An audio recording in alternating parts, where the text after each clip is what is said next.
Astaghfirullah. Bismillahirrahmanirrahim. Assalamualaikum warahmatullahi wabarakatuh.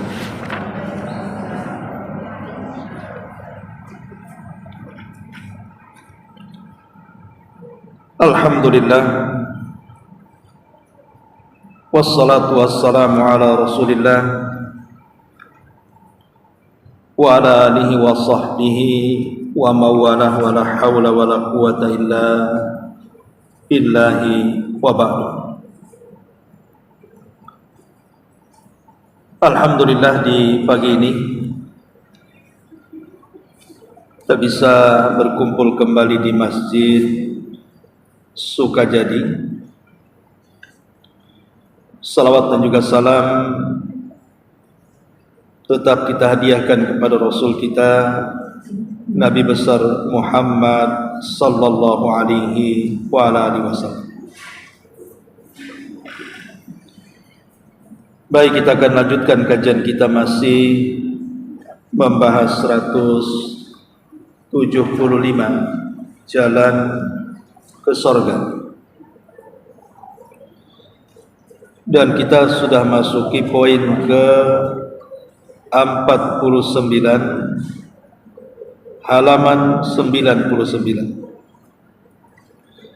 Baik, kita baca dulu kitabnya, baru kita terangkan. Rasulullah sallallahu alaihi wasallam bersabda kepada sahabat Ali bin Abi Thalib, "Fa wallahi la an yahdiyallahu bika rajulan wahidan khairun laka min an yakuna laka khumrun na'am."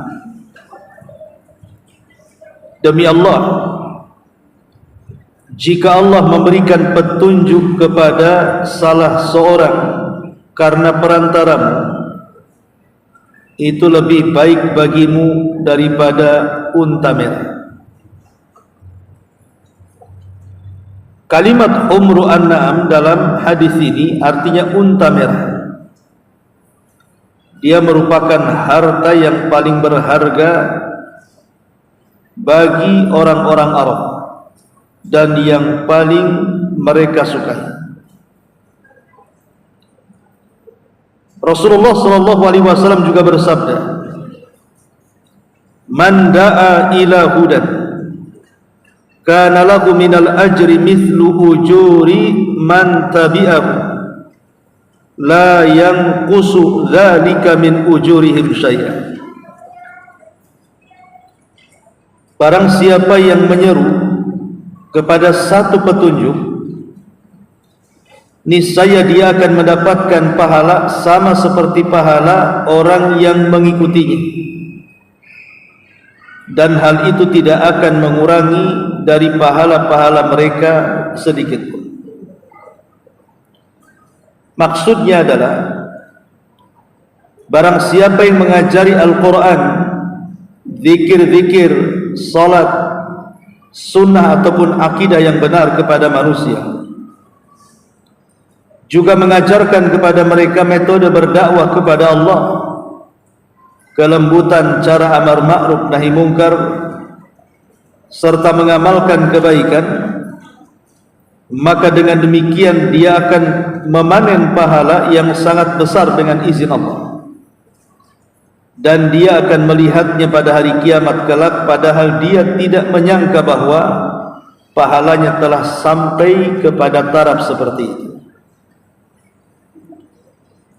Betapa bahagianya para ulama dan para dai yang menyeru kepada kebaikan dan petunjuk, yang mengadakan perbaikan kepada manusia. Rasulullah sallallahu alaihi wasallam bersabda, "Nadzarallahu imra'an sami'a maqalati faballaghaha farubba hamil fiqhin ghairi faqih wa rubba hamilil fiqhin ila man huwa afqahu minhu." Allah akan memberikan kebahagiaan kepada seseorang yang mendengar sabdaku lalu menyampaikannya kepada orang lain.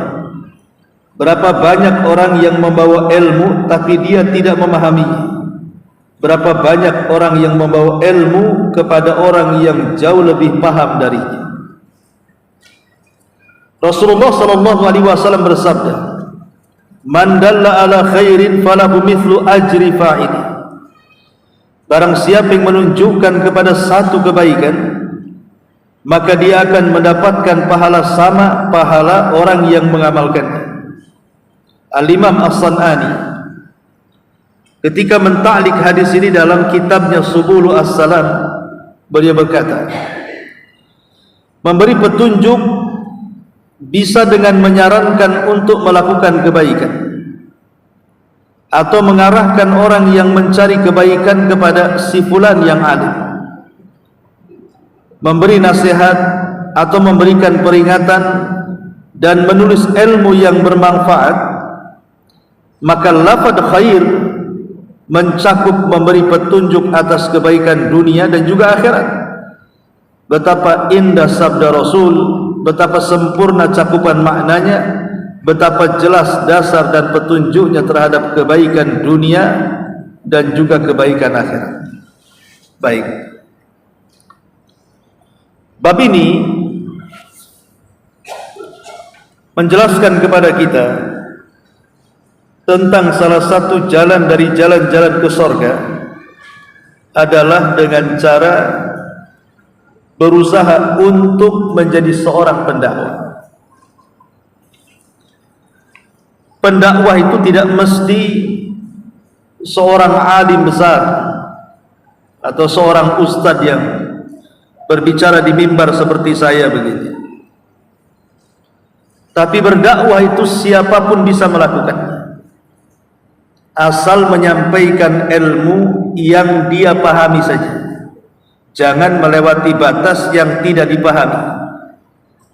Makanya Rasul mengatakan, balighu anni walau ayat, sampaikan dariku walaupun satu ayat. Jadi ibu bisa mulai berdakwah itu dari anak-anak, kalau memang yang punya anak. Mulai dari anak-anak ibu bisa dakwahi. Ajari mereka salat, ajari mereka membaca Quran, ajari mereka adab dan akhlak, ajari mereka hukum-hukum Islam. Atau mulai dari orang-orang terdekat dalam rumah. Namanya orang tua yang belum salat, kita ajak salat. Orang tua yang tidak bisa baca Quran, kita ajari baca Quran. Kalau sama-sama tidak bisa baca Quran, ajak orang tua cari majelis-majelis Quran, duduk bersama-sama. Atau dimulai dari tetangga. Yang jelas bahwa terkadang ada orang yang mungkin tidak mumpuni ilmunya, tapi mempunyai bahasa yang bijak. Ada orang yang langsung sadar walaupun tanpa harus mengungkapkan sebuah dalil. Intinya bahwa berdakwah itu mengajak manusia kepada kebaikan. Baik, sebelum kita jelaskan hadis-hadis ini, kita akan menjelaskan dulu tentang keutamaan dakwah itu apa, supaya makin semangat kita ini berdakwah. Karena bagaimanapun sesuatu, kalau kita mengenal keutamaannya, pasti akan semangat untuk mengamalkannya. Ma'asyiral muslimat yang dimuliakan Allah Subhanahu wa ta'ala, pertama, tentang fadilah dan keutamaan berdakwah. Berdakwah itu adalah ahsanu kalimat, sebaik-baik ucapan yang keluar dari setiap lisan seorang manusia. Di dalam surah Fussilat ayat 33 Allah mengatakan, wa man ahsanu qawlan mimman da'a ilallah. Siapa lagi yang paling indah ucapannya melebihi orang yang menyuruh manusia ke jalan Allah Subhanahu wa ta'ala. Jadi yang pertama, Bu, walaupun mungkin suara ibu serak, falas, kalau mungkin kontes menyanyi langsung dieliminasi karena jeleknya. Tapi kalau digunakan untuk berdakwah, Bu, walaupun suara ibu mungkin dianggap jelek orang lain, tapi di hadapan Allah Subhanahu wa taala, ibu itu seindah-indah suara. Lebih indah siapapun dari biduan-biduan, artis-artis dan siapapun. Karena Allah yang mengatakan wa man ahsanu qaulan. Siapa lagi yang lebih indah suaranya dibandingkan orang yang menyeru manusia ke jalan Allah? Ini yang pertama. Yang kedua, dakwah itu menyebabkan kita masuk pada rahmat Allah yang luas. Di dalam Al-Quran surah At-Taubah 71, Allah Subhanahu wa taala mengatakan wal mu'minuna wal mu'minat ba'duhum awliya ba'din ya'muruna bil ma'ruf wa yanhauna 'anil munkar wa yuqimuna as-salata wa yu'tuz zakata wa yuti'una Allah wa rasulahu ulaika sayarhamuhumullah innallaha azizun hakim.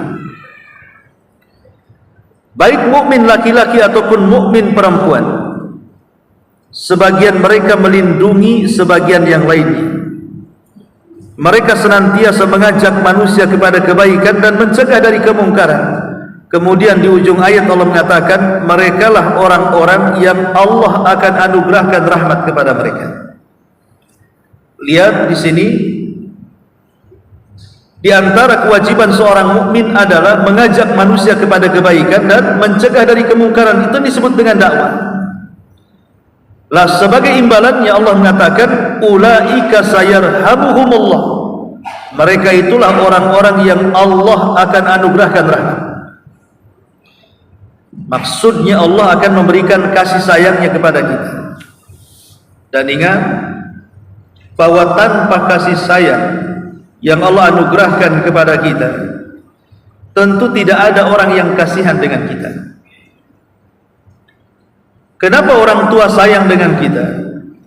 Karena yang menanamkan kasih sayang orang tua kepada kita itu Allah. Karena kalau seandainya Allah cabut kasih sayang orang tua kepada anaknya, lihat banyak anak-anak yang dizalimi orang tuanya.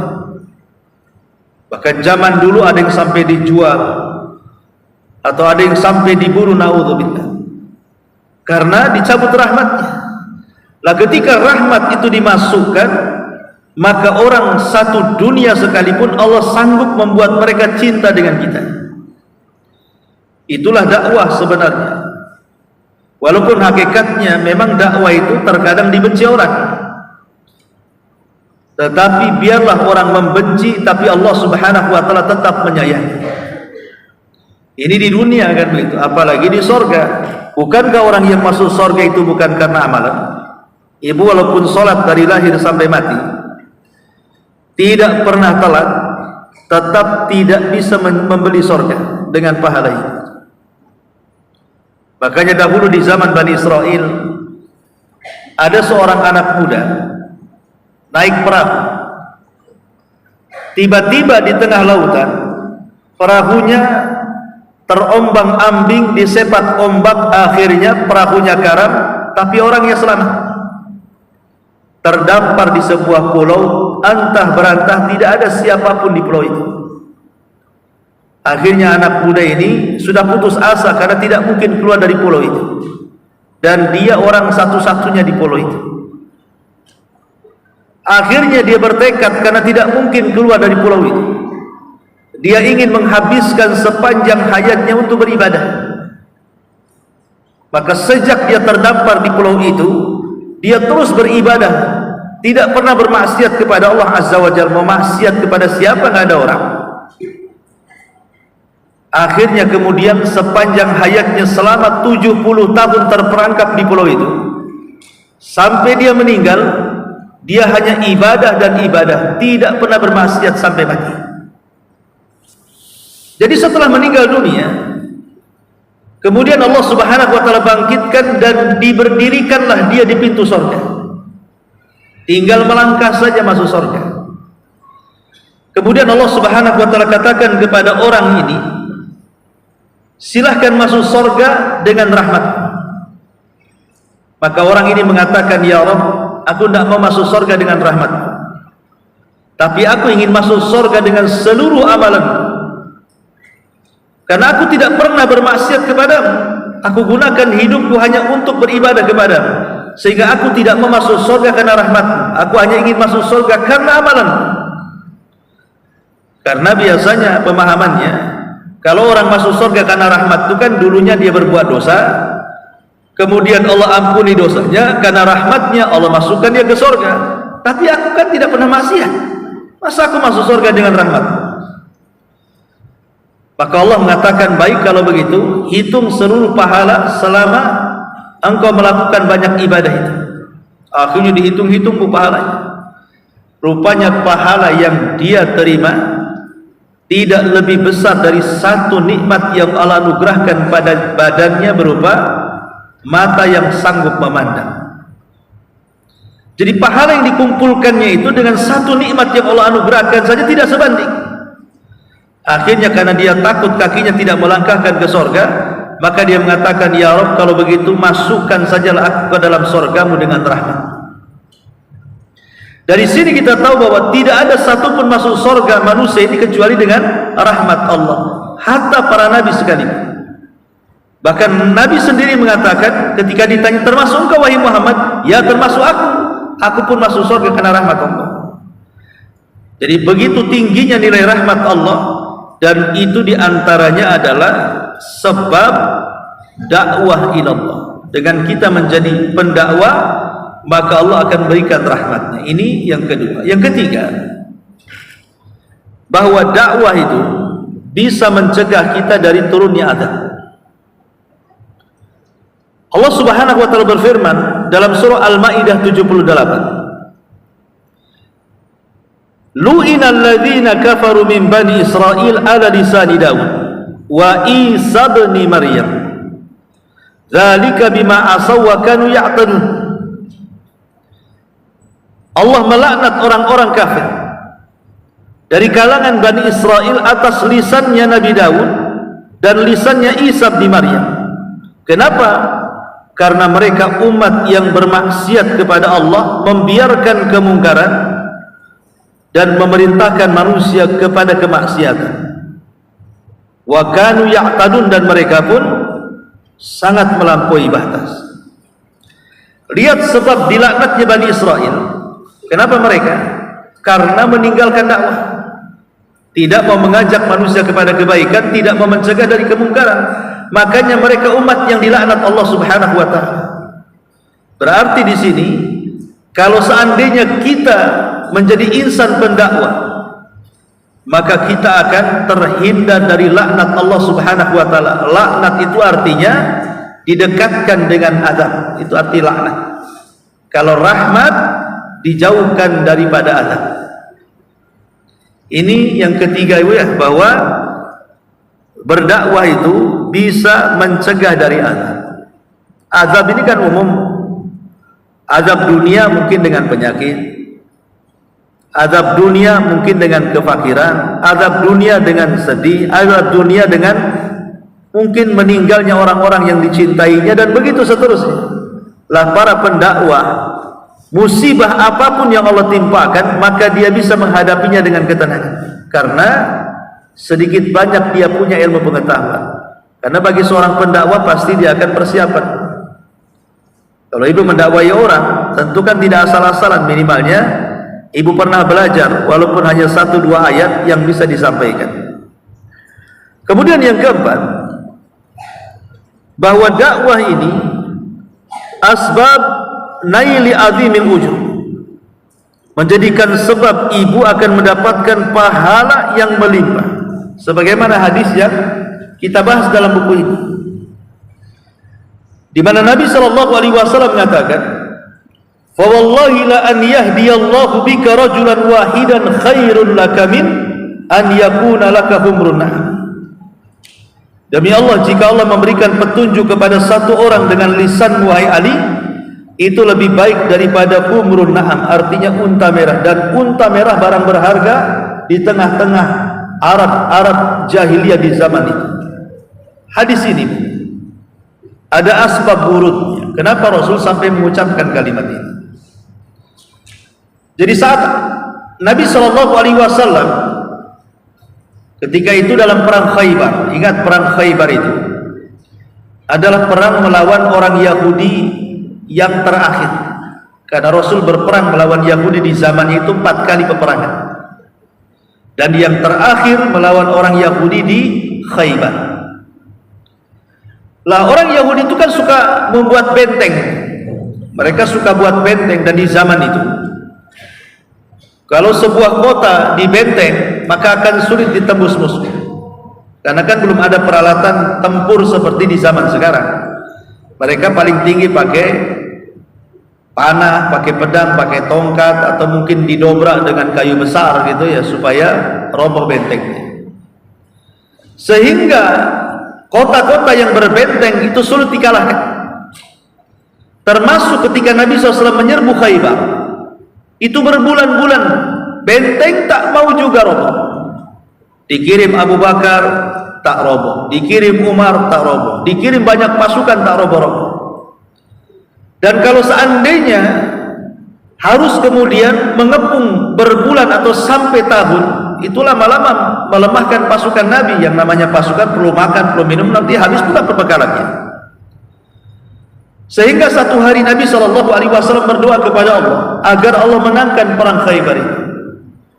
Kemudian Allah Subhanahu wa Ta'ala mewahyukan kepada Rasul agar memilih pemimpin yang mencintai Allah dan dicintai Allah, maka dialah yang akan membawa kemenangan. Akhirnya Rasul SAW mulai mengumpulkan para sahabat dan mengatakan, besok kita akan menyerang Khaybar, dan saya pastikan benteng Khaybar runtuh, dan saya pastikan juga kemenangan ini akan diraih. Tetapi yang memimpin perang ini bukan saya, seseorang yang sangat mencintai Allah dan Rasulnya, dan dia pun dicintai Allah dan Rasulnya. Wow, semua sahabat yang tadinya tidak punya keinginan ingin menjadi pemimpin perang pun semua pengen. Termasuk Umar bin Khattab radhiyallahu sangat menginginkan yang megang bendera. Kenapa? Karena Rasul sudah membuat janji pasti menang perang dan pasti roboh benteng. Nabi SAW tidak mungkin mengucapkan bual-bualan kan? Karena Nabi seorang Nabi, pasti prediksi kemenangan itu 100% karena datang dari wahyu. Sehingga para sahabat itu semua berkumpul di tenda Nabi, ingin mereka yang pegang bendera. Tapi tiba-tiba kemudian Nabi SAW mencari seseorang yang tidak ada dalam kerumunan pasukan. Apa kata Nabi SAW? Aina Ali? Mana Ali? Kok enggak nampak?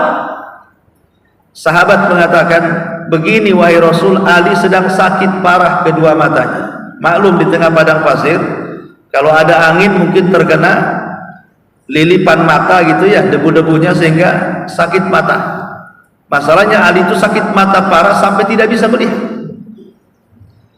Jadi sahabat mengatakan, ya Rasulullah, Ali sedang sakit parah kedua matanya, tidak sanggup melihat. Pilihlah orang selain dia wahai Rasul, banyak kok diantarakan. Tapi Rasul mengatakan, tidak, saya ingin Ali yang memimpin. Datangkan dia kemari. Akhirnya Ali radhiyallahu anhu dipapah oleh dua sahabat karena dia sudah tidak bisa melihat, matanya sakit. Kemudian dihadapkan di hadapan Rasul. Tiba-tiba Nabi SAW memegang kepalanya, langsung meludahi kedua matanya. Fuh gitu ya. Langsung hilang penyakit mata. Tapi ini khusus bagi Nabi. Ibu jangan praktekkan. Ya. Ini mukjizat namanya. Ibu tidak punya mukjizat. Kalau ada orang sakit mata ibu ludahi, nanti buta. Jadi ini khusus Nabi SAW, mukjizat, mampu menyembuhkan penyakit Ali dengan cara meludahi kedua matanya. Kata Ali radhiyallahu an, setelah aku diludahi Nabi, seolah-olah aku sudah tidak ada lagi sakitnya, artinya sudah hilang penyakitnya, langsung cerah pandangannya. Lah ketika Nabi SAW kemudian Melihat Ali sudah sembuh, dia ambil bendera, pegang bendera ini. Besok kau serbu Khaybar, dan kupastikan benteng itu akan roboh dan kau akan menang. Maka Ali radhiyallahu anhu kemudian memimpin pasukan keesokan harinya. Tapi Nabi SAW berpesan. Pesannya apa? Nih pesannya di sini. Rasul mengatakan, ya Ali, fa wallahi la an yahdiyallahu bika rajulan wahidan khairun laka min an yakuna laka humrun na'am. Ali, demi Allah, jika engkau memberikan petunjuk kepada musuhmu itu satu orang saja, karena lantaran lisanmu, maka itu lebih baik daripada engkau mendapatkan humrun na'am, unta merah. Unta merah adalah barang yang paling berharga di mata manusia di zaman itu. Artinya bahwa Nabi SAW mengajarkan kepada Ali, kalau menyerbu musuh jangan langsung nyerang, tetapi ajak dulu mereka untuk masuk Islam. Berdakwah dulu, ngomong dulu. Kalau mereka mau masuk Islam, alhamdulillah. Kalau tidak, suruh bayar upeti. Kalau tidak, baru kemudian kau serang. Menunjukkan jihad itu bukan yang utama, karena inti perang itu kan dakwah. Kalau langsung diserang, kapan dakwahnya? Makanya Rasulullah SAW memukadimahi kepada Ali, ajak dulu mereka ke dalam Islam. Demi Allah, kalau satu orang saja, wahai Ali, lantaran lisanmu dapat hidayah taufik, itu lebih hebat dibandingkan unta merah. Mungkin kalau di zaman sekarang, bu, unta merah itu kendaraan yang paling mewah, yang paling mahal, yang paling indah satu dunia. Kira-kira kendaraan apa? Lah itu lebih baik daripada kendaraan yang paling mewah. Kalau satu orang bisa kita dapat hidayah karena lantaran kita, gitu maksudnya, dia sadar. Makanya ini kesempatan bagi kita bahwa kalau kita berdakwah itu kita akan meraup pahala yang sangat besar. Ibu bisa berdakwah kepada teman. Dan sekarang alhamdulillah kan, sekarang kan masing-masing ibu pasti punya handphone. Tidak mungkin di zaman sekarang ibu tidak punya handphone. Bahkan mungkin satu orang bisa dua, bisa tiga kan di zaman sekarang. Pengemis saja pakai handphone. Apalagi orang-orang yang berduit pasti punya handphone. Dan di dalam handphone itu kan pasti ibu gabung di grup-grup tertentu. Grup WA keluarga, grup WA teman, grup WA sekolah, dan begitu seterusnya lah. Ini kan kesempatan ibu bisa menulis artikel yang jelas gitu ya, yang sahih, menyebarkan artikel tertentu walaupun mungkin copy paste dari orang lah setelah dapat izin, atau mungkin membagikan amalan-amalan yang sesuai dengan Quran dan Sunnah. Bagikan di grup-grup, entah di WA, entah di Instagram, entah di Facebook, entah di YouTube, entah di TikTok, tadi apalah terserah. Boleh jadi dari sekian orang yang membaca artikel kita, atau yang menonton video kita, atau mungkin yang membaca artikel orang yang ibu share kepada dia, mungkin ada di antara mereka yang membaca kemudian mengamalkan. Kan kita tidak tahu. Siapa yang tahu? Rupanya tulisan kita itu menyadarkan orang. Kalau seandainya lantaran tulisan kita ada orang sadar yang tadinya tidak sholat jadi sholat, yang tadinya malas puasa jadi puasa, yang tadinya malas baca Quran jadi baca Quran, yang malas hadir di majelis ilmu akhirnya rajin hadir di majelis ilmu, ataupun apalah sebutkan amalannya, maka tanpa sadar ibu sudah mendapatkan barang berharga dalam kehidupan, berupa lebih baik daripada unta merah. Lebih daripada itu, bukan hanya kita mendapatkan barang termewah di dunia ini, tapi lebih daripada itu, ibu sedang menanamkan pahala yang mengalir tanpa sadar. Itulah yang dikatakan di sini, man da'a ila hudan kana lahu minal ajri mithlu ujuri man tabi'ahu la yanqusu dzalika min ujurihim syai'an. Siapa yang mengajak manusia kepada kebaikan, maka dia sudah dapat pahala plus pahala orang yang mau mendengarkan apa yang kita serukan. Kalau yang mendengarkan 10 orang, berarti kita mendapatkan pahala 10. Nanti dari 10 orang itu umpamanya sadar, copy paste lagi dari tulisan ibu disebar lagi ke orang, dapat 100 orang, berarti ibu sudah dapat 100 lagi, jadi 110 nama. Begitulah itu namanya multi level pahala. Semakin banyak jaring, semakin banyak yang sadar, tanpa sadar ibu sudah makin banyak pahalanya.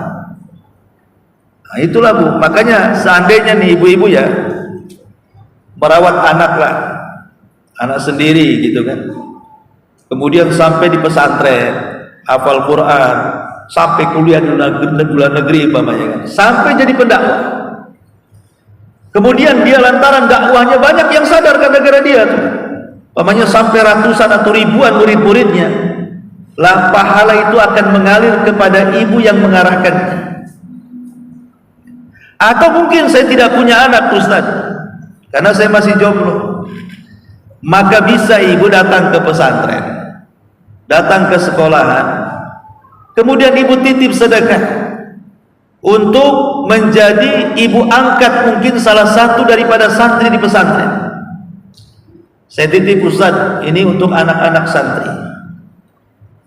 Kalau ibu rutin umpamanya, walaupun tidak banyak, boleh jadi mungkin dari sekian santri di pesantren mana gitu ya, kemudian dia menjadi kiai besar, menjadi ustadz besar, menjadi dai kondang, akhirnya ratusan bahkan ribuan orang sadar karenanya Bu.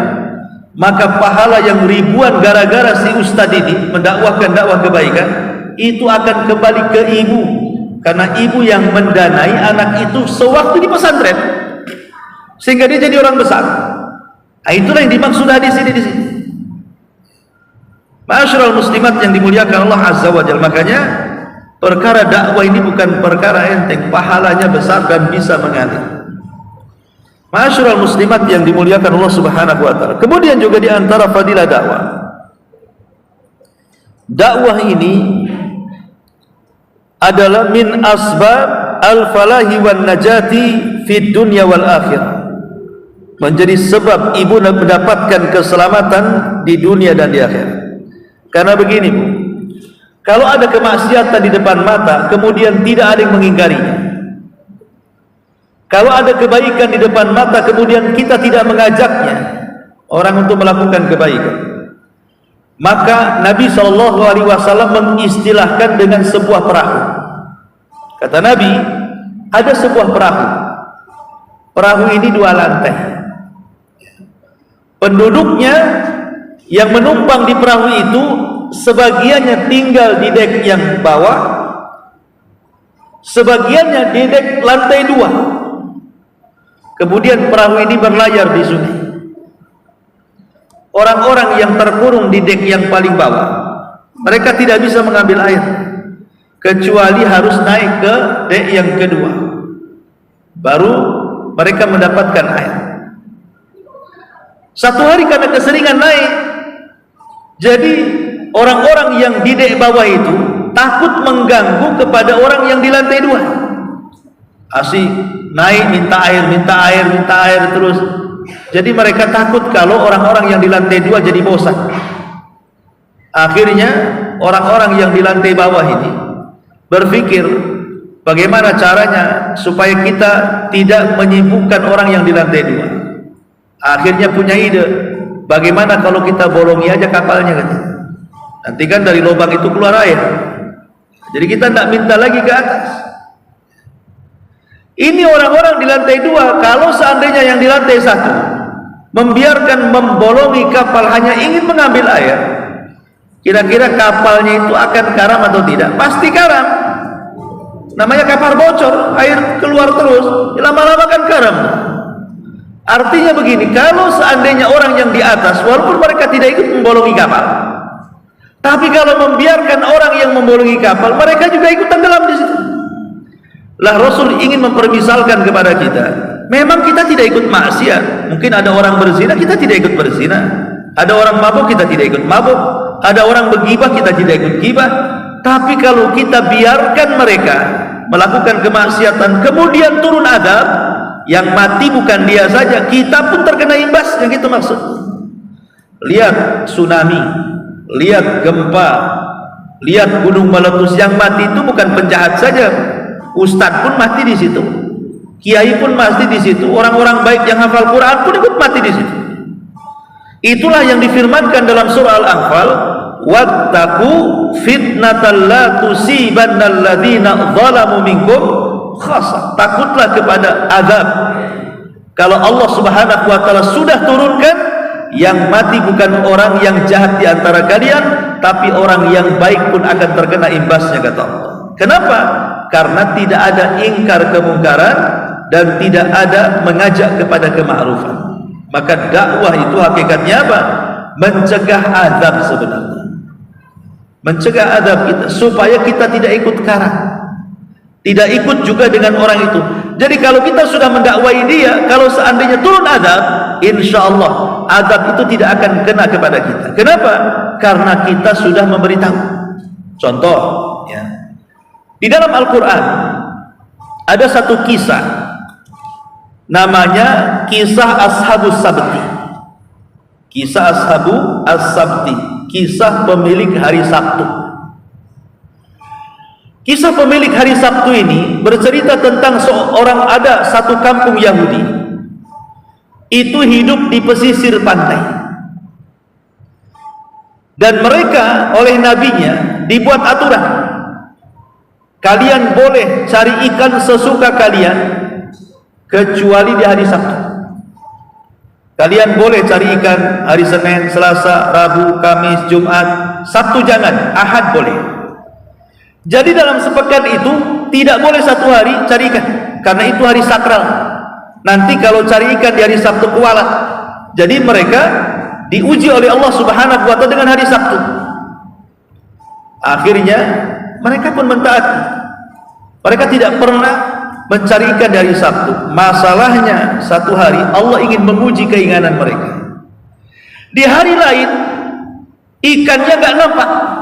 Di hari Sabtu pula ikannya loncat-loncat, melambai-lambai, tangkap aku, tangkap aku. Ya. Ini kan ujian, Bu, ya kan? Di hari lain kok nggak nampak ikannya, nggak ada. Di hari Sabtu pula loncat-loncat ikannya. Lah ada sebagian orang tergiur, kok banyak ikan ya hari ini, tapi kan hari Sabtu tak boleh tangkap.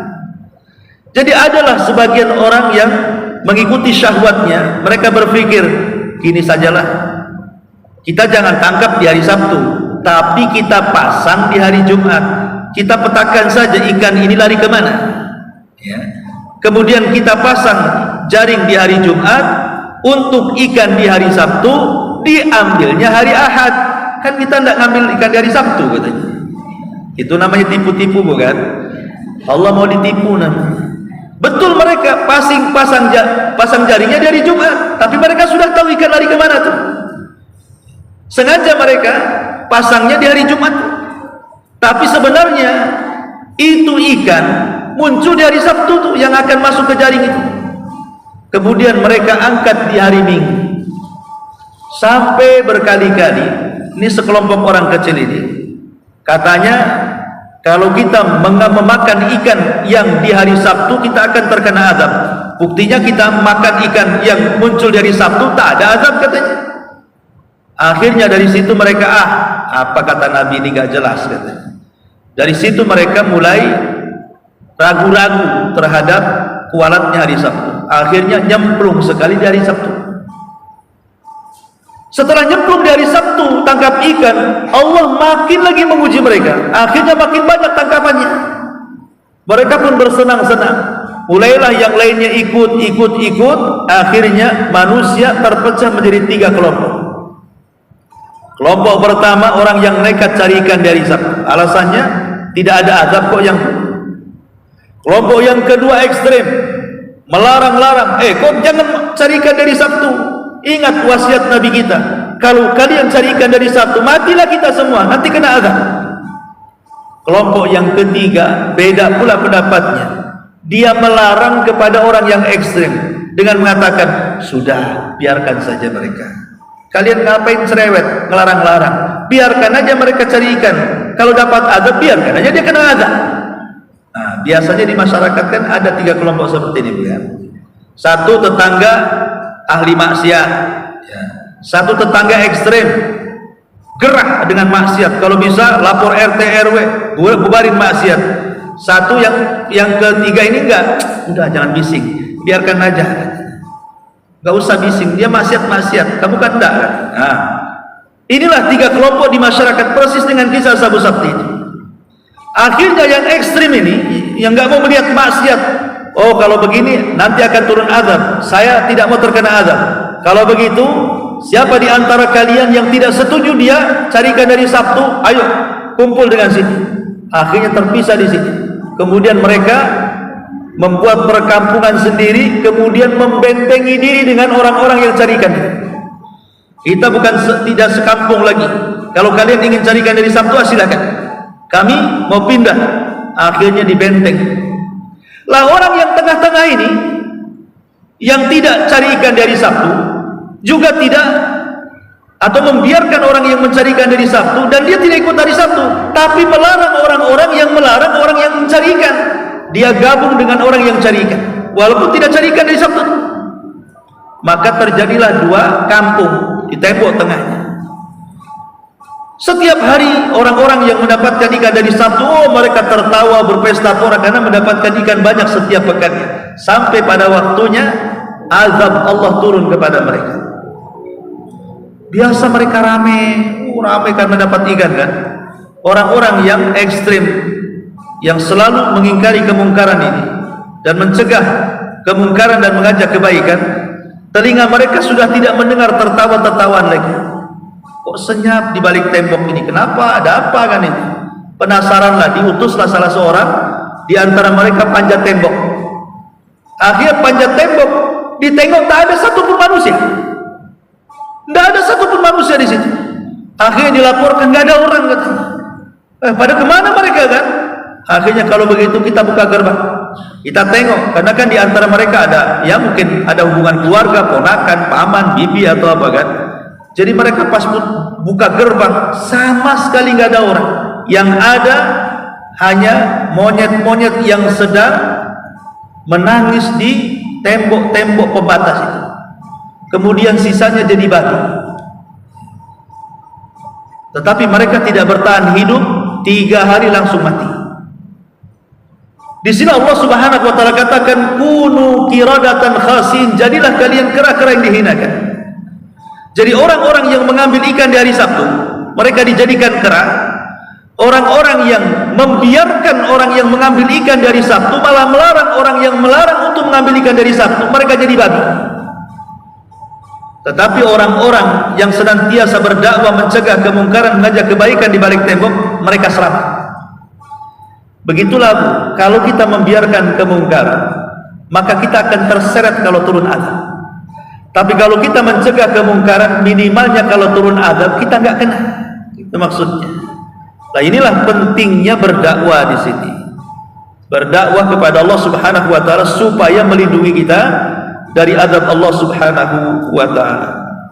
Ma'asyiral muslimat yang dimuliakan Allah Azza wa Jalla. Lah di sini juga bahwa dakwah itu akan menyebabkan kebahagiaan. Rasulullah sallallahu alaihi wasallam bersabda di sini, "Nadzarallahu imra'an sami'a maqalati faballaghaha farubba hamili fikhin ghairi faqih wa rubba hamili fikhin ila man huwa afqahu minhu." Allah akan memberikan kebahagiaan. Lihat Rasul mengatakan Allah akan memberikan kebahagiaan. Kepada siapa? Kepada orang yang mendengar sabda. Jadi seperti ibu ini mendengar hadis-hadis dibacakan, sabda-sabda Nabi SAW dibacakan, maka orang yang mendengar ada hadis dibacakan, maka dia akan dijamin kebahagiaannya oleh Allah Subhanahu wa taala. Lalu setelah itu dia menyampaikan. Jadi setelah ibu dapat ilmu di pengajian, ilmu ibu sampaikan di luar, entah ke keluarga, ke tetangga, ke kawan kan itu. Kemudian berapa banyak orang yang membawa ilmu tapi dia tidak memahaminya. Boleh jadi ibu mungkin ketika di majelis ilmu, ibu mendengar sebuah hadis tapi tak paham. Kemudian ibu ingin sampaikan kepada tetangga, kepada keluarga, oh tadi Pak Ustadz ngomong begini-begini. Boleh jadi orang yang mendengar itu lebih paham, akhirnya menjelaskan, ibu baru paham. Ketika hadir di majelis ilmu, ibu tak paham. Ketika disampaikan kepada orang, ada yang memahamkan, akhirnya ibu paham. Itu maksud. Kemudian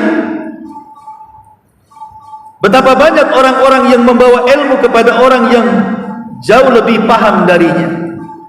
Atau ibu mendapatkan faedah lagi setelah menyampaikan kepada orang, rupanya orang itu ada ilmu yang jauh lebih tinggi daripada ibu, akhirnya memberikan manfaat lebih kepada ibu. Intinya dalam hadis ini, Nabi SAW menjanjikan kebahagiaan orang yang menuntut ilmu kemudian mendakwahkan. Karena begini bu, Al-Imam An-Nawawi ketika memberikan catatan kepada ayat ala bi dzikrillahi tatmainnul qulub, ingatlah dengan zikir kepada Allah hati orang itu jadi tenang. Kata Imam Nawawi, maksud zikir di sini bukan membaca tasbih, tahlil, takbir, bukan hanya itu saja, tapi afdalul zikri, sebaik-baik zikir adalah menyampaikan yang halal dan menyampaikan supaya orang tidak mendekati yang haram. Artinya berdakwah. Jadi sebaik-baik zikir itu berdakwah. Lah, dakwah ini bisa menjadikan hati tenang. Kenapa orang yang berdakwah, yang memiliki ilmu hatinya tenang? Karena biasanya orang yang berilmu, yang mendakwahkan ilmunya, sedikit banyak dia tahu mana yang hak, mana yang batil, mana yang ikhlas, mana yang tidak ikhlas, mana yang sesuai dengan kebenaran, mana yang mendekati kebatilan. Pasti orang itu tahu, sedikit banyak pasti tahu. Sehingga orang yang berilmu, yang suka berdakwah ini, dia punya pengetahuan, sehingga dia akan tenang berjalan. Coba kalau orang tidak punya pengetahuan, akhirnya apa? Contoh sederhana umpamanya kan, ibu di rumah, di belakang rumah umpamanya ada kebun, nangkep apa namanya, landak umpamanya, atau hewan apa kan gitu ya. Kalau orang punya pengetahuan ini hewan halal atau enggak, mungkin ibu langsung, ini bagus ini nangkap ini, sembelih, makan, kan gitu ya. Karena tahu ini halal, langsung tenang. Tapi kalau orang tidak punya ilmu bu, bingung nih, ini boleh dimakan nggak ya, halal nggak ya, haram nggak ya. Akhirnya sibuk dia nyari-nyari pertanyaan, tanya ustaz sana, tanya ustaz sini. Itulah orang yang berilmu, tahu ilmu, pasti langsung makan, dia tenang hatinya. Ini kan halal, dia tahu pengetahuannya. Tapi orang yang jahil kadang-kadang bingung, halal nggak, halal nggak. Akhirnya terkadang barang bagus jadi dilepas. Jangan-jangan haram kata ustaz. Contoh bapaknya, kalau di kampung dulu memakan hewan yang hidup di dua alam itu tak boleh. Contoh kepiting sungai bapaknya kan, walaupun gede-gede, atau orang kampung di sana itu biasanya itu nggak boleh Pak Ustadz, itu hidup di dua alam gitu. Kadang di sungai, kadang ke darat katanya. Padahal sebenarnya secara hukum tidak ada satupun dalil Al-Quran ataupun sunnah ataupun ulama fikih, baik madhab manapun, yang mengatakan binatang yang hidup di dua alam itu haram. Nggak ada dalil. Yang haram itu kalau bertaring, kalau berkuku kan itu ya, kalau buas. Dan kepiting kan sayang itu, karena nggak paham akhirnya apa, selamanya tak mau makan kepiting, akhirnya itu hidup di dua alam katanya. Nah kan aneh jadinya barang bagus saja lepas begitu saja kan. Lah itulah kegunaan ilmu, bisa menenangkan hati, apalagi didakwahkan. Kita tenang, orang juga tenang dengan hukum. Itulah makna daripada nadzarallahu imra'an sami'a maqalati faballaghaha. Allah akan memberikan kebahagiaan kepada seseorang yang mendengar sabda kemudian menyampaikan. Dan hadis yang terakhir di sini Nabi mengatakan man dalla ala khairin falahu mithlu ajri fa'ili. Barang siapa yang menunjukkan kepada satu kebaikan, maka dia akan mendapatkan pahala yang sama seperti pahala orang yang mengamalkannya. Ini seperti kalau dulu ada bisnis namanya multi level marketing kan Bu ya. Maka ibu makin banyak orangnya, ibu tak kerja dapat uang banyak. Tapi kan itu bisnis haram Bu, ya, multi level marketing. Nggak boleh ya. Karena itu memeras tenaga orang tanpa kerja namanya. Haram, tidak boleh. Nah dalam dakwah juga sama, ada namanya multi level pahala. Makin banyak yang dijaring, yang sadar gara-gara ucapan kita, berarti makin banyak pahala yang didapat. Jadi tidak rugi Bu, karena dakwah itu kan hanya permainan mulut saja sebenarnya. Kan yang kerja hanya mulut saja Bu, nasihati orang kan gitu. Gak harus mengeluarkan biaya, hanya ucapan lisan saja yang santun, yang baik, yang berbobot, akhirnya lantaran lisan ibu sadarlah satu orang, dan satu orang menyadarkan 10 orang, dan 10 orang menyadarkan 100 orang, dan 100 orang menyadarkan 1000 orang. Akhirnya kita yang pertama kali mengasas menjadi dapat pahala, ribuan pahala dari orang yang disadarkan. Ini diantaranya man dalla ala khairin falahu mithlu ajri fa'ili. Wallahu alam. Ini bab tentang keutamaan berdakwah. Baik, sampai di sini aja Bu. Satu bab. Baik, sebelum saya tutup, kalau ada yang bertanya silakan.